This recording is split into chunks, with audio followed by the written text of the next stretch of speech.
Once you have all your media assembled, it's time to start editing the video, and there's a couple of ways you can do this. There is the timeline mode that looks like this. You might be familiar with something like this if you've used iMovie or Windows Live Movie Maker before. They have a timeline mode. I like the timeline mode better. I think it gives you more options, but there is another way to look at it, and that's called the storyboard mode. And that allows you to just drag and drop different parts in there. They both function similarly. I just think the timeline mode works a little bit better. So I'm going to go back to the timeline mode.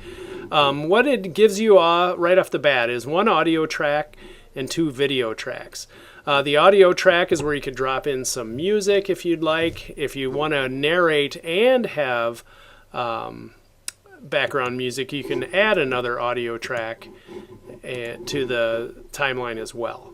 The video tracks, two video tracks, come in handy for this reason. If I want to start putting things in, let's say I want to start my video with this still image. The default is 5 seconds. If I want to have that still image last a little bit longer, I grab it. But let's say I'd also like to have a title where some words go over the top of this image. That's why we have another video track. So if I want to add a title, let's say I want, let's go with this one here.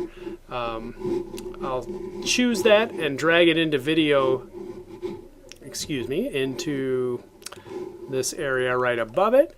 Then when I double click on this to work on it, I can say whatever it is I want it to say, title 2.3. If I back up the starter and I check this out, you'll see that now the title goes over the top of the still image that I put over the top. That looks pretty terrible, but that's how you do it. In addition then, if I want to put some more media back into my project, let's say I want to put this video in there next, I can do that.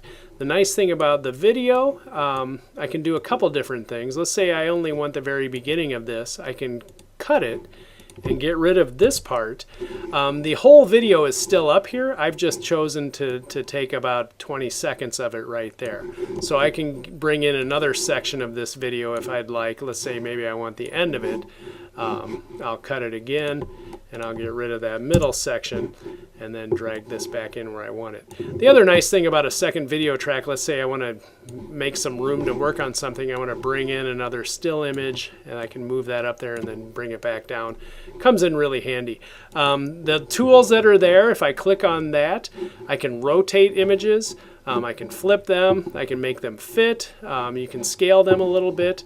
On an audio, the audio feature on a video clip, I can turn it down, I can mute it altogether, I can fade in or fade out.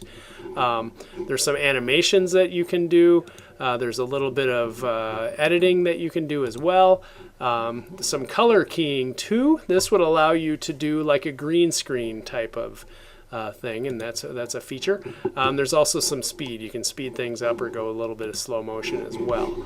So I'm going to click Done Editing. But essentially, I like the timeline quite a bit for editing. I think it's a little bit easier. There's some effects that you can use as well. You can go sepia or black and white, dreamy, do some other things. Or I could just trash this clip altogether. Again, once I trash it, I still have the original media that I uploaded, so you don't have to worry about any of that. Subsequent videos, I'll talk about the options you have for audio.